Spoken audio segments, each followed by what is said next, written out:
Alors aujourd'hui, on va parler des saisons. Vous savez, les saisons, je sais pas moi, l'été par exemple, l'hiver, l'automne, le printemps. Et en fait, ce qui peut se passer durant ces saisons, par rapport en fait finalement au rythme du corps. C'est-à-dire que on sait tous qu'en hiver il fait froid, en été il fait chaud, au printemps il y a la pluie qui commence à, enfin non, la pluie qui s'en va, et à l'automne la pluie qui commence à arriver. Et ça on sait, on connaît, il n'y a pas besoin d'apprentissage là-dessus, on sait comment ça se passe. Par contre, il y a plusieurs choses qui vont être un petit peu plus pointues à détecter, ça va être les rythmes biologiques, les rythmes de nos hormones par exemple, durant les saisons. Alors il y en a qui vont dire que c'est très individuel. En fait, il y a eu des études qui ont montré que non, il y avait plutôt des tendances chez les hommes et chez les femmes d'ailleurs, et même chez les femmes qui prennent la pilule ou qui ne prennent pas la pilule. Donc c'est quand même, il y a quand même pas mal de données avec beaucoup de participants et tout ça. On va voir ça après. En fait, si vous voulez, le fait de comprendre ça, c'est pas une révolution.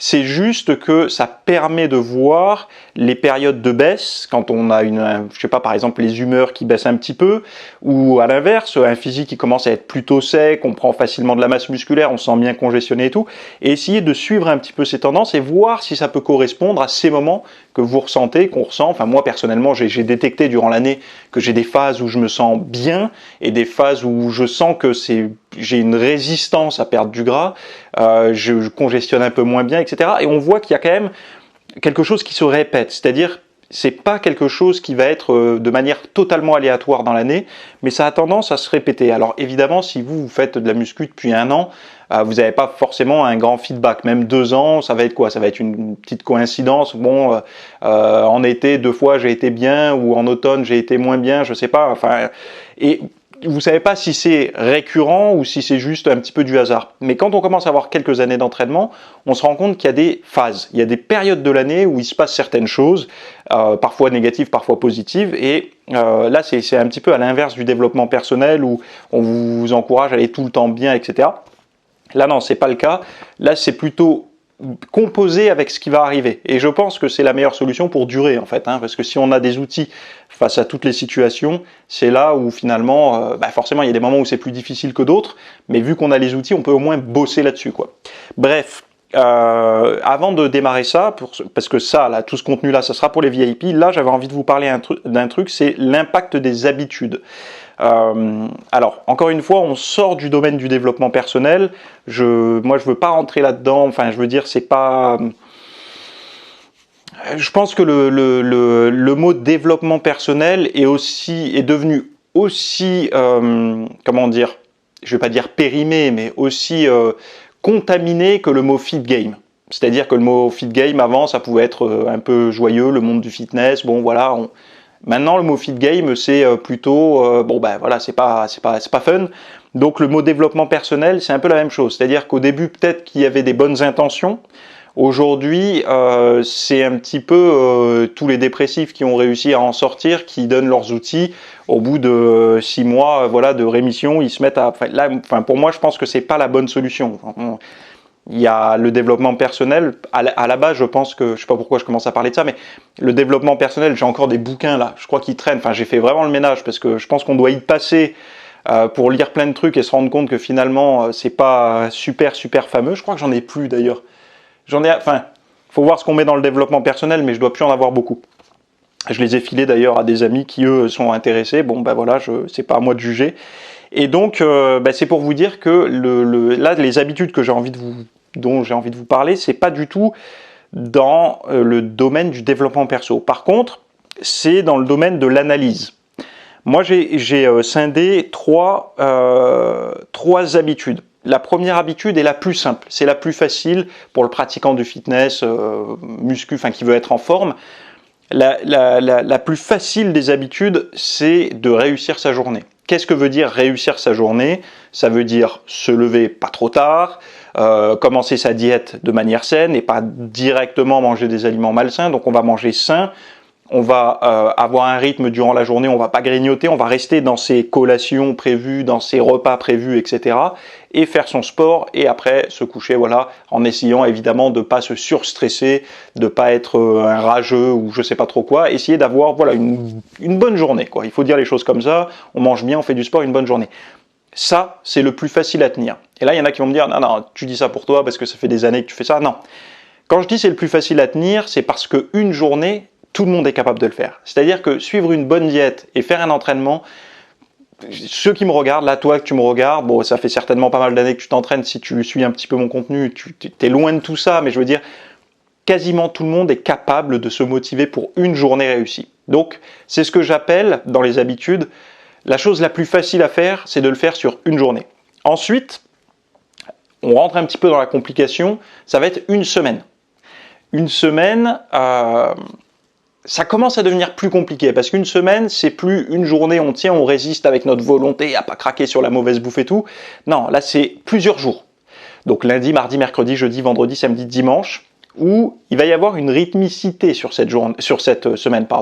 Donc il va y avoir des jours de sport, des jours où il n'y a pas de sport. Il va y avoir des jours où on ne travaille pas et des jours où on travaille. Et il va également y avoir des jours où on mange 100% clean et des jours où c'est notre jour un petit peu où on se fait plaisir et on va aller se faire un resto, un tacos, je ne sais pas ce que vous aimez. Donc on voit bien qu'il y a une certaine rythmicité dans la semaine, mais globalement, si on a une bonne structure, on peut faire 97% bien et 3% où on se lâche un petit peu. Ce qui ne veut pas dire que les 3% restants, c'est on se lâche et on fait mal. Ça veut dire que c'est la marge qu'on s'accorde pour des choses qui vont à l'encontre de notre objectif. Ce qui veut dire, par exemple, si on veut avoir des abdos apparents, ben, ça va être d'aller manger au resto un plat un petit peu riche avec, je sais pas, des frites, de la mayo. Je m'étouffe. Je parle pour moi en fait, parce que c'est le genre de truc que je prends quand je vais au resto. Frites mayo, c'est un truc par défaut, tu vois. Enfin bon. Bref. Donc, on voit qu'il y a un rythme sur la journée qui est plutôt facile à suivre. C'est-à-dire le matin, on a la tête un peu dans le cul, on se réveille, on mange, etc. Le midi, on mange aussi. L'après-midi, on a un petit creux, on est un peu fatigué. Puis après, l'énergie remonte. Souvent, les gens vont s'entraîner à ce moment-là, etc., etc. Puis après, on se couche, on est fatigué. Donc, il y a une rythmicité sur la journée. On l'a vu aussi qu'il y avait la même chose sur la semaine, des rythmes. C'est-à-dire que, pareil, on va ressentir la fatigue peut-être plus le jeudi ou le mercredi que le lundi. Et parfois, il y en a certains, ça va être le lundi. Enfin, le lundi, c'est plutôt l'inertie du week-end qu'on ressent. C'est-à-dire que l'élan de la détente et de l'amusement qui continue un petit peu à rouler le lundi matin et on n'a pas envie d'y retourner au boulot. Donc, on voit bien qu'il y a ces rythmes-là sur la semaine, ces rythmes-là sur la journée. Et après, le dernier point qui est le plus difficile, qui est sur l'année. Sur l'année, c'est là où en fait on va rentrer dans le vif du sujet pour ceux qui vont continuer après cette vidéo.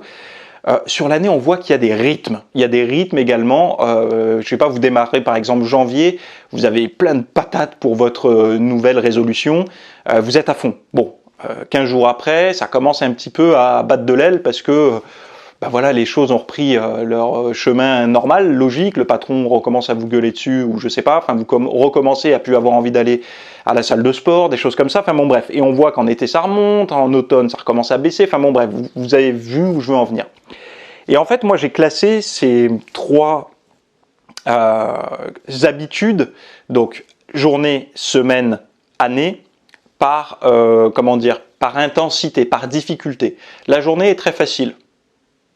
La semaine, qu'est-ce que j'avais mis comme mot? C'est plutôt de la volonté. Sur une semaine, il faut avoir de la volonté pour tenir une semaine cohérente par rapport à ses objectifs. Et la troisième chose, qui est l'année, là c'est la discipline. C'est-à-dire que la discipline, c'est pas une journée. Quand quelqu'un fait quelque chose de bien sur une journée, c'est pas de la discipline. C'est juste, il a eu un élan de motivation, il a bien fait les choses pendant une journée. Sur la semaine, il commence à avoir de la volonté. On ne parle pas de discipline, là, c'est vraiment de la volonté. Pendant une semaine, il a réussi à s'y mettre. Combien de personnes, au bout d'une semaine, lâchent? Donc, on ne peut pas parler là de discipline. La discipline, moi, je pense que c'est plus... Enfin, c'est ma définition, encore une fois, c'est mon concept, c'est ma grille de lecture, si on peut dire ça comme ça. Sur une année, une personne qui est capable de faire les choses correctement sur une année, là, on parle de discipline.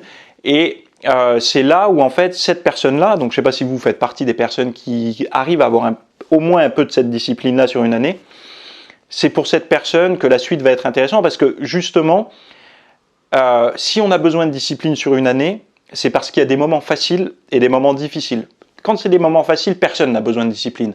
Quand on a envie d'aller à la salle, quand on a envie de manger sainement, quand on a envie de se coucher tôt, on ne parle pas de discipline puisqu'il y a envie. Envie égale, enfin voilà, c'est un plaisir quelque part, donc on ne parle pas de discipline. Pour moi, la discipline intervient quand on a une option qui est attirante et qui va à l'encontre de nos objectifs et on doit y résister. Donc on a la discipline de résister à cette tentation pour justement aller vers la chose qui est potentiellement moins agréable, plus contraignante, plus fatigante, mais qui va dans le sens de nos objectifs. Et ça, c'est pas toute l'année. Vous le savez, enfin, je veux dire, tous ceux qui s'entraînent un petit peu savent qu'il y a des moments où ça va, des moments où ça va moins bien.